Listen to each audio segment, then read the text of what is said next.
Hello മക്കളെ, അപ്പോൾ എൻ്റെ കുട്ടികളെല്ലാവരും നിങ്ങളുടെ ക്രിസ്മസ് എക്സാം ഒക്കെ കഴിഞ്ഞ് അല്ലേ എല്ലാവരും ഒന്ന് റിലാക്സ് ചെയ്യുന്ന സമയമായിരിക്കും.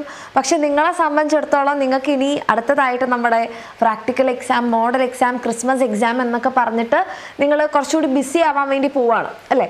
അപ്പം ഈ ഒരു സമയത്ത് നിങ്ങൾ വിചാരിക്കുന്നുണ്ടോ മിസ് ഇനി ക്രാഷ് കോഴ്സിൻ്റെയും കൂടെ പറഞ്ഞിട്ട് ഞങ്ങൾ വീണ്ടും ടൈറ്റ് ആക്കാൻ വേണ്ടി പോവുകയാണോ? നിങ്ങൾ ഇനി അങ്ങോട്ട്, അതായത് ഇപ്പം നമ്മൾ വിചാരിക്കും ക്രിസ്മസ് എക്സാം കഴിഞ്ഞപ്പോൾ നിങ്ങൾക്ക് ചില്ല് ചെയ്യാൻ പറ്റിയെന്ന്. പക്ഷെ ശരിക്കും നിങ്ങൾക്ക് പറ്റുന്നുണ്ടോ? ഇല്ല. കാരണം നിങ്ങൾക്ക് നിങ്ങളുടെ മോഡൽ, പ്രാക്ടിക്കൽ, പബ്ലിക് ഒക്കെ വരുന്നുണ്ട്. അപ്പം നിങ്ങളിപ്പോൾ ഈ ഒരു നീറ്റിനും കീമിനൊക്കെ വേണ്ടി പഠിച്ചിട്ടില്ലെങ്കിൽ, നിങ്ങൾ ആക്ച്വലി എക്സാം എഴുതാൻ ആഗ്രഹിക്കുന്നവരാണ്, അല്ലെങ്കിൽ ഇതിനെക്കുറിച്ച് എനിക്കിത് വേണോ, ഇതെൻ്റെ സ്ട്രീമാണോ എന്ന് ആഗ്രഹിക്കുന്ന മക്കളാണെന്നുണ്ടെങ്കിൽ നിങ്ങൾ ഇപ്പോഴേ തന്നെ പ്രിപ്പറേഷൻസ് സ്റ്റാർട്ട് ചെയ്യുന്നതാണ് നല്ലത്. അല്ലെങ്കിൽ എന്താ പറ്റുകയെന്ന് വെച്ച് കഴിഞ്ഞാൽ നമ്മളെല്ലാം കഴിഞ്ഞല്ലോ, +2 കഴിഞ്ഞല്ലോ, സ്കൂൾ ലൈഫ് കഴിഞ്ഞല്ലോ എന്ന് ചിന്തിക്കുന്ന ഒരു സമയമായിരിക്കും മാർച്ച് അല്ലേ. മാർച്ച് നിങ്ങളുടെ പബ്ലിക് എക്സാം കഴിയുമ്പോഴായിരിക്കും നിങ്ങൾ എല്ലാം കൂടെ പഠിച്ചെടുക്കാൻ ആ ഒരു മാസം നിങ്ങൾ ഏറ്റവും കൂടുതൽ സ്ട്രഗിൾ ചെയ്യാൻ വേണ്ടി പോകുന്നത് ഏപ്രിലിൽ അല്ലേ, നിങ്ങളുടെ നീറ്റിന് അല്ലെങ്കിൽ നിങ്ങളുടെ ജെഇ അല്ലെങ്കിൽ കീമിനൊക്കെ വേണ്ടിയിട്ട്. അപ്പോൾ ആ സമയത്ത് നമ്മൾ ശരിക്കും പറയുകയാണെങ്കിൽ ഒരു നീറ്റ് പ്രിപ്പയർ ചെയ്യുന്ന ആളെ സംബന്ധിച്ചിടത്തോളം മാർച്ചോട് കൂടിയിട്ട് നിങ്ങളുടെ പ്രിപ്പറേഷൻസ് ഒക്കെ കഴിഞ്ഞ് ഏപ്രിൽ ആക്ച്വലി നിങ്ങൾ റിവൈസ് ചെയ്യേണ്ട സമയത്ത് നിങ്ങൾ വീണ്ടും പഠിച്ച് സ്റ്റാർട്ട് ചെയ്യാൻ വേണ്ടി പോകുന്നതായിരിക്കും. അതായിരിക്കും ഇപ്പോൾ നിങ്ങൾ അനുഭവിക്കുന്നതിനേക്കാൾ കുറച്ചുകൂടി കൂടുതലായിട്ടുള്ള ഒരു സ്ട്രഗിൾ അല്ലെങ്കിൽ ഒരു സ്ട്രെസ് എന്ന് പറയുന്നത്. അതെന്തുകൊണ്ടാണെന്ന് വെച്ചാൽ സാധാരണ നമ്മുടെ പബ്ലിക് എക്സാമിനെ പോലെയല്ല, നീറ്റ് ആയിക്കോട്ടെ, ജെഇ ആയിക്കോട്ടെ, അല്ലെങ്കിൽ നമ്മുടെ കീം ആയിക്കോട്ടെ, ഇതെല്ലാം തന്നെ എന്താണ് കോമ്പറ്റേറ്റീവ് എക്സാം ആണ്. അപ്പോൾ നമ്മൾക്ക് അവിടെ നമ്മൾ എത്രയോ ലക്ഷക്കണക്കിന് കുട്ടികളുടെ കൂടെയാണ് കോമ്പീറ്റ് ചെയ്യാൻ വേണ്ടി പോകുന്നത്. അപ്പോൾ നിങ്ങൾക്ക് ഇതിലിപ്പം ലാസ്റ്റ് മിനിറ്റിൽ പ്രിപ്പയർ ചെയ്തുകൊണ്ട് മാത്രം അല്ലേ, നമ്മൾ ഈ എല്ലാറ്റിൻ്റെയും ഇടയിൽ നമ്മൾ പ്രിപ്പയർ ചെയ്തുകൊണ്ട് മാത്രം നമുക്ക് വലിയ റാങ്ക് കിട്ടും, അല്ലെങ്കിൽ നിങ്ങൾ അങ്ങനെ ചെയ്യും ഇങ്ങനെ ചെയ്യണം എന്നൊന്നല്ല മിസ് പറയണത്. ആക്ച്വലി നിങ്ങളിത് ഫസ്റ്റ് ടൈം ആയിട്ടാണ് എഴുതാൻ വേണ്ടി പോകുന്നത്. അപ്പോൾ ഒന്നും പഠിക്കാതെ എഴുതുന്നതിനേക്കാൾ എത്രയോ നല്ലതായിരിക്കും നിങ്ങൾ അറ്റ്ലീസ്റ്റ് നിങ്ങളുടെ സിലബസ് ഇപ്പോഴാണെങ്കിൽ നിങ്ങൾക്ക് കുറച്ചുകൂടി ഈസി ആയിരിക്കും. കാരണം +1 +2 ഒക്കെ നിങ്ങൾ പഠിച്ചുള്ള ആ ഒരു ട്രാക്കിൽ തന്നെ ആയിരിക്കും ഉള്ളത്. ഇനിയിപ്പോൾ നിങ്ങൾ ഇംപ്രൂവ്മെൻറ്റ് എക്സാമിനൊക്കെ വേണ്ടിയിട്ട് നിങ്ങൾ ട്രൈ ചെയ്തിട്ടുണ്ടെങ്കിൽ നിങ്ങൾക്ക് +1 കുറച്ച് കാര്യങ്ങളും കുറച്ചുകൂടി ഓർമ്മയുണ്ടാവും. അപ്പോൾ ഈ സമയത്ത് ഈ ഒരു നീറ്റ് അല്ലെങ്കിൽ കീം അല്ലെങ്കിൽ ജെഇ ക്രാഷ് എന്ന് പറയുന്നത് നിങ്ങൾക്ക് വലിയൊരു ബേർഡൻ ആയിരിക്കില്ല. നിങ്ങളെ സംബന്ധിച്ചിടത്തോളം അതെന്തായിരിക്കും, കുറച്ചുകൂടി ഈസി ആയിരിക്കും. കുറച്ചുകൂടി നീറ്റ് മോഡലിലുള്ള ക്വസ്റ്റ്യൻസ് പ്രാക്ടീസ് ചെയ്യുന്നത് നിങ്ങൾക്ക് എന്താണ്, അങ്ങനെ പ്രാക്ടീസും കൂടെ നമ്മൾ ചെയ്തു പോകുന്ന സമയത്ത് നിങ്ങളുടെ ഫസ്റ്റ് അറ്റംപ്റ്റ് വെറുതെ ഒന്നും പഠിക്കാതെ നീറ്റിനെ കുറിച്ചോ അല്ലെങ്കിൽ ജെഇ കുറിച്ചോ കീമിനെ കുറിച്ചോ ഒന്നും ഒരു ഐഡിയ ഇല്ലാത്തൊരു എക്സാം എഴുതുന്നതിനേക്കാൾ അതിനുശേഷം പലരും പറയുന്നുണ്ടാവും റിപ്പീറ്റ് ചെയ്താൽ മതിയാവുന്നു.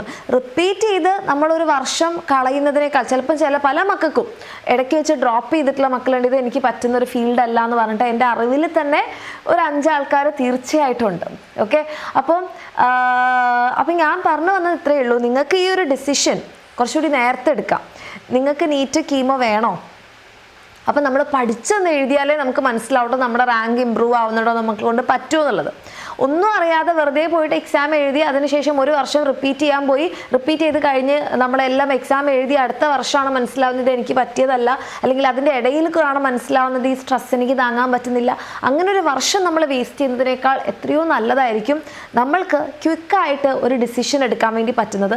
അത് ഈ ഒരു വർഷം തന്നെ, അതായത് ഈ വരുന്ന 2026 തന്നെ നിങ്ങൾക്ക് നിങ്ങളുടെ എക്സാമോട് കൂടിയിട്ട് മനസ്സിലാവണം എന്നുണ്ടെങ്കിൽ നമ്മൾ പഠിച്ചിട്ട് ഈ എക്സാം അറ്റംപ്റ്റ് ചെയ്യുമ്പോഴാണ് നമുക്ക് മനസ്സിലാവുക. ഓക്കെ, അപ്പോൾ അതിന് നിങ്ങളെ ഹെൽപ്പ് ചെയ്യുന്നതായിരിക്കും നമ്മളുടെ എക്സാം എന്ന് പറഞ്ഞാൽ NEET KEAM and JEE crash എന്ന് പറയുന്നത്. അതിൽ നമ്മുടെ നീറ്റ് ക്രാഷ് കോഴ്സിൻ്റെ കൂടെ ആണെന്നുണ്ടെങ്കിൽ നിങ്ങൾക്ക് ഈ ഒരു ബുക്ക്ലെറ്റ് ഫ്രീ ആയിട്ട് കിട്ടുന്നുണ്ടാകും. ഇതിനകത്ത് 3 വർഷത്തെ പ്രീവിയസ് ഇയർ ക്വസ്റ്റ്യൻ പേപ്പേഴ്സ് ഉണ്ടാകും. അപ്പോൾ എന്തുകൊണ്ടാണ് 3 ഇയേഴ്സ് എടുത്തതെന്ന് വെച്ചിട്ടുണ്ടെങ്കിൽ ഏറ്റവും റീസെൻ്റ് ആയിട്ടുള്ള 3 ഇയേഴ്സിലാണ് നിങ്ങൾക്ക് നോക്കിക്കഴിഞ്ഞാൽ പാറ്റേൺ ചേഞ്ച് കാണാൻ പറ്റും. നിങ്ങളുടെ മാറിയ സിലബസ് ബേസ്ഡ് ആയിട്ടായിരിക്കും. NCERT കുറേ അപ്ഡേഷൻസും കാര്യങ്ങളൊക്കെ വന്നിട്ടുണ്ടല്ലേ, അതിനെ ബേസ് ചെയ്തിട്ടുള്ളതായിരിക്കും. അതേപോലെ തന്നെ 3 മോക്ക് എക്സാം പേപ്പേഴ്സ് ഉണ്ടാവും. പ്രത്യേകിച്ച് നമ്മുടെ പബ്ലിക് എക്സാമിനേക്കാളൊക്കെ കൂടുതൽ നിങ്ങൾ നീറ്റ് അല്ലെങ്കിൽ ജെഇ പോലത്തെ അല്ലെങ്കിൽ എക്സാംസ് ഒക്കെ എഴുതുന്ന സമയത്ത് നിങ്ങൾ മോക്ക് ടെസ്റ്റുകൾ ഒത്തിരി എടുത്തിട്ടുണ്ടായിരിക്കണം. അതിൻ്റെ ഒരു പ്രാക്ടീസ്, അതിൻ്റെ ഒരു പ്രിസിഷൻ, അതിൻ്റെ ഒരു ടൈം മാനേജ്മെൻറ്റ് നിങ്ങളെ തീർച്ചയായിട്ടും എക്സാമിന് ഹെൽപ്പ് ചെയ്യും. അപ്പോൾ അതിന് വേണ്ടിയിട്ടുള്ള 3 എക്സാം പേപ്പേഴ്സ് ഉണ്ടാക്കും. പിന്നെ നമ്മുടെ നീറ്റിൻ്റെ മക്കൾക്കാണെന്നുണ്ടെങ്കിൽ OMR ഷീറ്റ് കൂടെ ഇതിൻ്റെ കൂടെ കിട്ടുന്നുണ്ടാവും നിങ്ങൾക്ക് മറ്റേ ബബിൾ ചെയ്ത് പ്രാക്ടീസ് ചെയ്യാൻ വേണ്ടിയിട്ട്. അതേപോലെ തന്നെ ജെഇയുടെ മക്കൾക്കാണെങ്കിലും സെയിം കാര്യം, പക്ഷേ OMR ഷീറ്റ് ഉണ്ടാവില്ല, കാരണം നിങ്ങൾക്ക് കമ്പ്യൂട്ടർ ബേസ്ഡ് എക്സാം ആയതുകൊണ്ട്. അപ്പോൾ ഇതേപോലെ കുട്ടികൾക്ക് നിങ്ങൾക്ക് പഠിക്കാൻ ആഗ്രഹം ഉണ്ടെങ്കിൽ, അതായത് നിങ്ങൾക്ക് റിവിഷൻ ക്ലാസ്സുകൾ ഉണ്ടാവും. ഈ റിവിഷൻ ക്ലാസ്സുകൾ എന്ന് പറഞ്ഞിട്ടുണ്ടെങ്കിൽ നിങ്ങൾക്ക് ഓരോ ചാപ്റ്റേഴ്സും ഒന്ന് ക്വിക്കായിട്ട് നിങ്ങളുടെ മെമ്മറിയിലേക്ക് കൊണ്ടുവരാൻ. കാരണം നിങ്ങളിവിടെ ഫസ്റ്റ് മുതൽ നമ്മൾ പഠിപ്പിക്കും, പക്ഷേ ഫസ്റ്റ് മുതൽ ഡീറ്റെയിൽഡ് ആയിട്ട് പഠിപ്പിച്ചു തരേണ്ട ഒരു ആവശ്യം നിങ്ങൾക്ക് ഉണ്ടാവില്ല. കാരണം നിങ്ങളതൊക്കെ പഠിച്ച് എക്സാം എഴുതിയ മക്കളാണ്. അപ്പോൾ അതിൻ്റെ റിവിഷൻ ക്ലാസ്സുകൾ ഉണ്ടായിരിക്കും, ക്വസ്റ്റ്യൻ ഡിസ്കഷൻ ക്ലാസ്സുകൾ ഉണ്ടായിരിക്കും, പിന്നെ മോക്ക് എക്സാമും ഫ്രീ നീറ്റിൻ്റെ നമ്മുടെ ഈ ഒരു ബുക്ക് ഒക്കെ നിങ്ങൾക്ക് കിട്ടുന്നുണ്ടാകും. അപ്പോൾ നമ്മുടെ നീറ്റിനായാലും നമ്മുടെ കീമിനായാലും നമ്മുടെ ഫീ എന്ന് പറയുന്നത് 1999 ആണ്. അപ്പോൾ എൻ്റെ കുട്ടികൾക്ക് ആ ഒരു ഡെസിഷൻ എന്തോ ആയിക്കോട്ടെ, നിങ്ങൾ അതിന് വേണ്ടിയിട്ടുള്ള മക്കളാണെന്നുണ്ടെങ്കിൽ വളരെ നല്ലത്. നിങ്ങൾക്ക് ആ ഒരു ഡെസിഷൻ ഉറപ്പിച്ച് അങ്ങോട്ട് നിൽക്കാൻ പറ്റും. ഇനി അതല്ല നിങ്ങളുടെ പ്രൊഫഷൻ എന്നെങ്കിൽ അതും വളരെ നല്ലൊരു കാര്യമാണ്. നമ്മൾക്ക് നമ്മളുടെ ആ ഒരു വഴി എന്താണെന്ന് വളരെ നേരത്തെ നമുക്ക് തിരിച്ചറിയാൻ വേണ്ടി പറ്റും. അതായത് എപ്പോഴും ഡോക്ടേഴ്സും എൻജിനീയേഴ്സും ആവുന്നത് മാത്രമല്ല ലൈഫിൽ വലിയ കാര്യം. അതല്ല ഏറ്റവും ഇമ്പോർട്ടൻ്റ് ആയിട്ടുള്ള കാര്യം. നമ്മൾക്ക് ഇഷ്ടമുള്ള, നമ്മൾക്ക് ചെയ്യാൻ ആഗ്രഹമുള്ള, നമ്മളെ കൊണ്ട് പറ്റുന്ന കാര്യം ഏറ്റവും ബെസ്റ്റായിട്ട് ചെയ്യുക എന്നുള്ളതാണ് നമുക്ക് എപ്പോഴും ലൈഫിൽ സമാധാനവും ഗ്രോത്തും എല്ലാം ഹാപ്പിനെസ്സും എല്ലാം കൊണ്ടുതരുള്ളൂ.